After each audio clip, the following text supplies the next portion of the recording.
Enfermedades pulmonares del recién nacido. Cuando se presenta un recién nacido con dificultad respiratoria, se debe de considerar los siguientes diagnósticos: síndrome de dificultad respiratoria, síndrome de pérdida de aire como el neumotórax. Claro, en el neumotórax se pierde aire del espacio fisiológico. A ver. Enfermedades pulmonares congénitas como las malformaciones de vía aérea, quiste broncógeno. Síndrome de aspiración meconial cuando se aspira con su meconio. Hernia diafragmática. Hipertensión pulmonar persistente, cardiopatía congénitas, neumonía, etc. Causas de trastornos respiratorios. Aquí hay hartas causas que no creo que nos pregunten. Por lo tanto, cuando encontramos un paciente con dificultad respiratoria en el contexto propio de cada paciente, ya sea prematuro o de término, podríamos indicar que la mayor frecuencia se reduce a dos patologías importantes. Repito. Por lo tanto, cuando encontramos un paciente con dificultad respiratoria en el contexto propio de cada paciente, ya sea prematuro o término, podríamos indicar que la mayor frecuencia se reduce a hay dos patologías que les puede afectar: enfermedad hialina y taquipnea transitoria del recién nacido. Y empieza a hablar de la taquipnea transitoria del recién nacido. Una de las enfermedades más frecuentes, su fisiopatología ha sido conocida recientemente. Fisiopatología. Aquí hay un cuadro. Alteración del aclaramiento pulmonar. O sea, eso debe ser su principal contexto.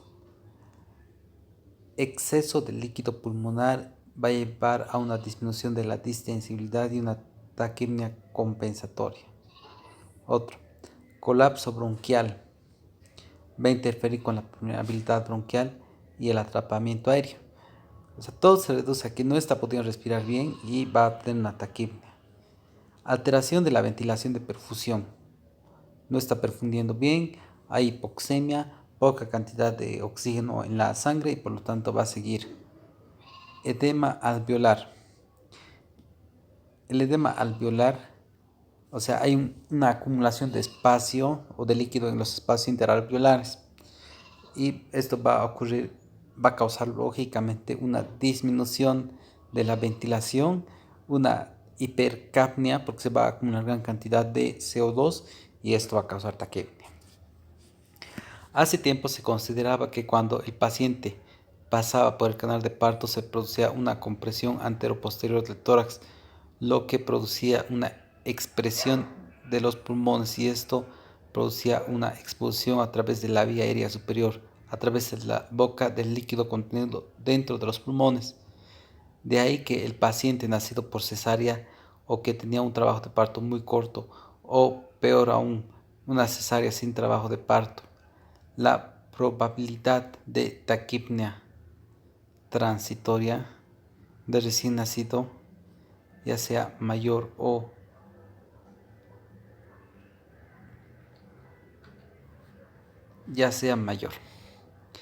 precisamente porque se otorga este mecanismo fisiopatológico en un gran porcentaje.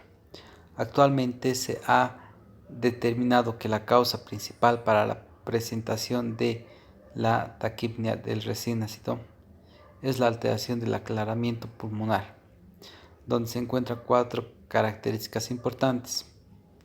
El aclaramiento pulmonar es que tiene que salir todo el líquido que está ahí adentro. Exceso de líquido pulmonar, hay mucho líquido pulmonar, colapso bronquial, está cerrada las vías bronquiales, alteración de la ventilación perfusión, ya sea por no hay un buen intercambio y un edema alveolar. El exceso de líquido pulmonar producirá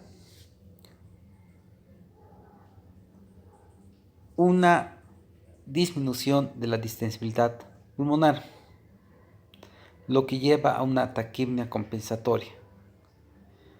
O sea, taquipnea, facilito. El paciente comienza a respirar más seguido para tratar de equilibrar esta distensibilidad disminuida. El colapso bronquial va a interferir con la permeabilidad bronquial, lo que llevará a un atrapamiento aéreo, ingresa fácilmente aire a los alvéolos, pero hay una dificultad para la salida del mismo. Entonces, en este del colapso bronquial, el aire dice que llega a los pulmones, pero no sale, y por lo tanto va a haber un colapso. La alteración de la ventilación y la perfusión lleva a hipoxemia, siempre.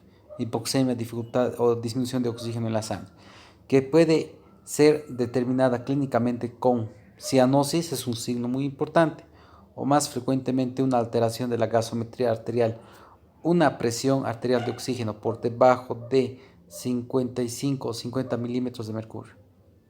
O sea, el rango es este, que la presión arterial de oxígeno en el recién nacido es de 50 a 55 milímetros de mercurio. Y cuando está por debajo de este rango, entonces estamos hablando de esta alteración. Una presión arterial de oxígeno por debajo de 55 a 50 milímetros de mercurio. El edema alveolar se produce una disminución de la ventilación que también es determinada en la gasometría por una hipercapnia con una presión parcial de CO2 de más allá de 40 a 45. O sea, si hay un edema alveolar, va a haber hipercapnia. Si va a haber hipercapnia, va a aumentar el CO2 a valores mayores de 40 a 45 milímetros de mercurio. Ya que está una diapositiva, mecanismos fisiológicos. Durante el parto, los canales epiteliales de sodio son activados por el sodio y... ¿Cuánto estamos? 6. Durante el parto, los canales epiteliales de sodio son activados y el sodio es pasivamente transportado dentro de los neumocitos tipo 2.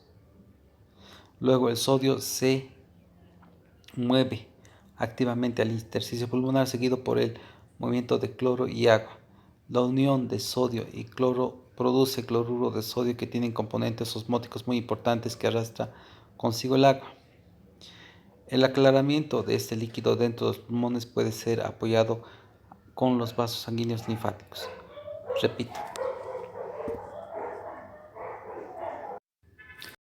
Durante el parto, los canales epiteliales de sodio son activados y el sodio es pasivamente transportado, o sea, tiene un transporte pasivo de un lugar de mayor concentración a un lugar de menor concentración, transportado dentro de los neumocitos tipo 2.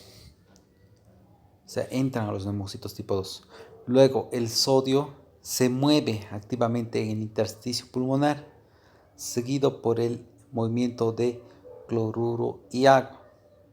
La unión de sodio y cloro produce, o sea, se unen el cloro y el sodio y van a producir cloruro de sodio, que tiene un componente osmótico muy importante que arrastra consigo el agua. El cloruro de sodio arrastra agua.